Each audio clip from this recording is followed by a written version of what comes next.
Hello and welcome everyone. Today I wanted to talk about the startup process of a running gait analysis clinic.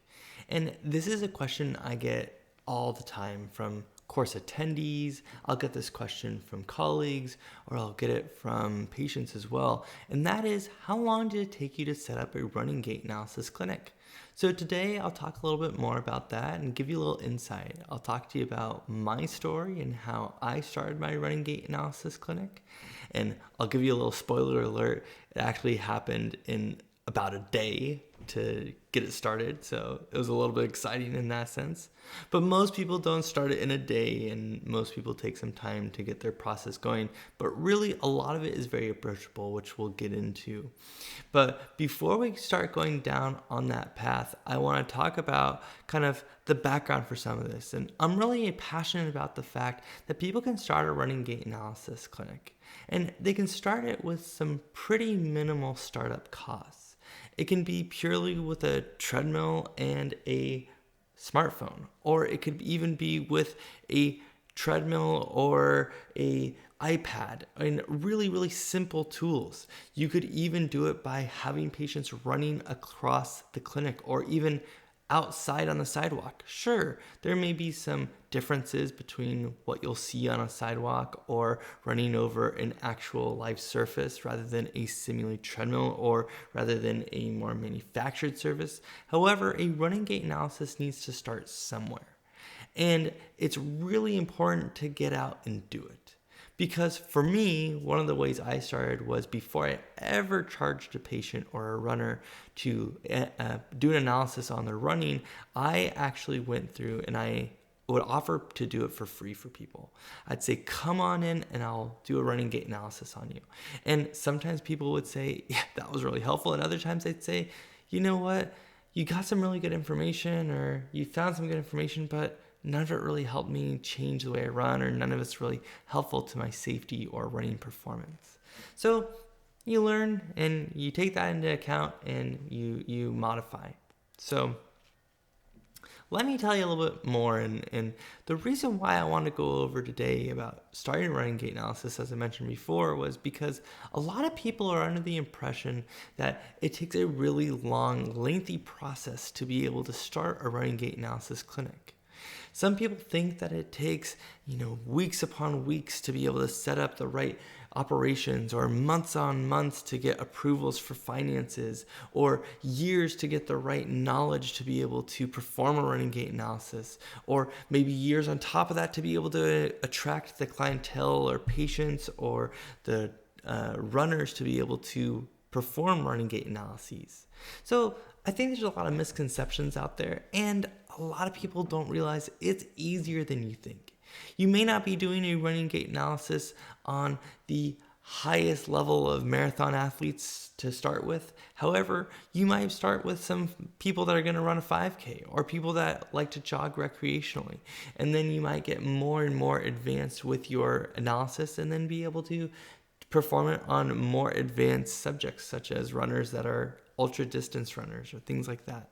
It also depends on the runners you want to attract. Maybe you really want to see the 5Kers, or maybe you really want to focus on the recreational runners, because those are the folks that really can benefit from a running gait analysis. And those are the ones that you see huge differences in. They're really fun to work with.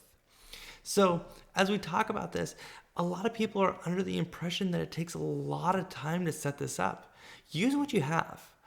If you have a clinic that maybe has limited space, go outside, have runners run, and be able just to capture a couple frames of them running. And then do it in slow motion on your smartphone, and then you can slow it down, and at least you have a couple steps for them to be able to analyze their running gait. Now, ideally, you want to do two different angles. You want to do the side angle, you want to do the back angle as well. So you want to be able to correlate that. And then obviously you want a systematic way that you're going to perform those running gait analyses. Obviously, a lot of that information is in subsequent conversations or in continuing education courses, but there's a lot that can go into it.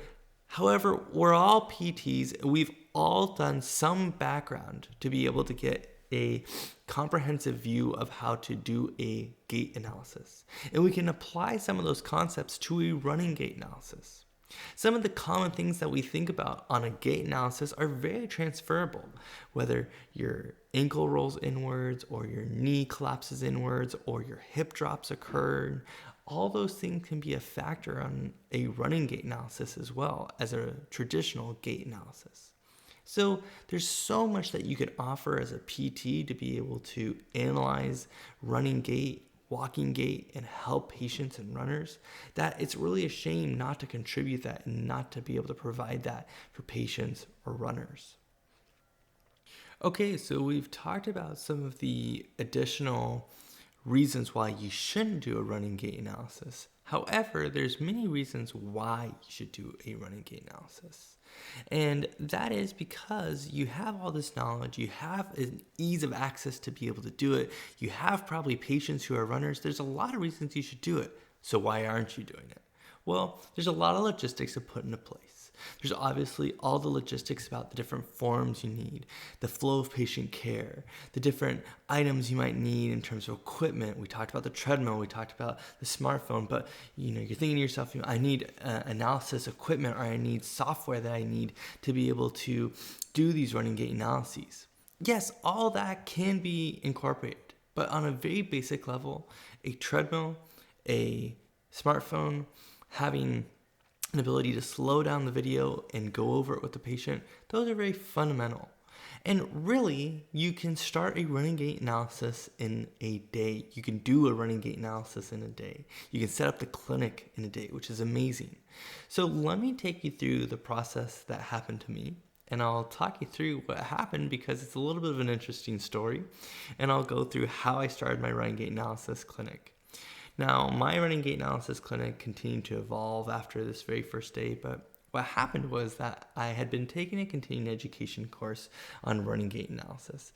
And I was telling my patient about this on a Wednesday, and I was telling him all about my running gait analysis course that I was taking and how I was learning a lot, and he was an avid runner.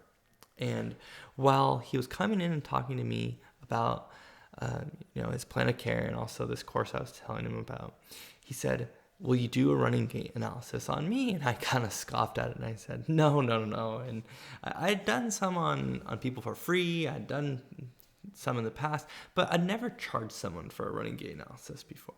So he said, "Well, I'll tell you what, whatever price you think is fair or you come up with, I'm fine with it. I would just like to do a running gait analysis." And I said, "Well, what time would you be free to do that? Or when could we do that?" He said, "The only time I have is tomorrow." So I booked him for Thursday afternoon. This was on a Wednesday morning. And all of a sudden, I felt the pressure coming on. I said, "Ooh, I got to prep for this patient. I got to make sure I'm ready to go." So what did I do to prepare? Well, a couple things. I wrote out a patient flow of operations. So basically, when the patient would come in, what would they get? And so I wrote out that they would get a intake form. In that intake form, they would get not only a medical liability waiver, but they would also get a past medical history form to fill out. And then they would also get a runner's questionnaire, meaning all this information about their running, how long they've been running for, how much they run, the shoes they run in, if they've had any form, advice in the past or anything like that. So all those forms. And then I also wrote out how we'd collect payment. So I said payment would go through Square. Payment would also be, and scheduling would be run through WebPT. And then what would they do when they started to run? So we'd get them running on the treadmill. We'd give them at least 3 to 5 minutes to just walk and slowly get into a light jog to warm up. And then we'd take videos. And the videos would be from the side and from the back, 30 seconds each. After the videos were taken, there's a couple other things that we did. And for this initial patient, I actually had them do what was called an FMS, a functional movement screen. And when I had them do that FMS, I actually took the number and calculated that and looked at all their different FMS scores to be able to evaluate whether the FMS was accurate or was relative to their running. Certainly the FMS is a great tool. I don't use it anymore. It's something I used in the past, but it can be a great tool to use. And then lastly, I wrote out how I'd go through their analysis. So I created a form that I would use, a systematic tool that would talk about their heel strike or their forefoot strike, their knee, their hips, and go through each body part on the lateral and posterior view to be able to just check off my list of different body parts I was going through. And I'd slow it down with the patient and make sure I could show them each of those individual things. And then lastly, I would send them their videos, the runner their videos, and I'd also send them a report of my findings. And so for me, when I started to write out this plan to deliver the running gait analysis and what I would do, I obviously wrote out that operations side, making sure I was all set up to be able to have scheduling and that we could take payment, and also what the flow would be all the way through the course of care. I obviously made it for about an hour, give or take. I wanted to make it fit into patient care. I was working in an outpatient clinic at the time.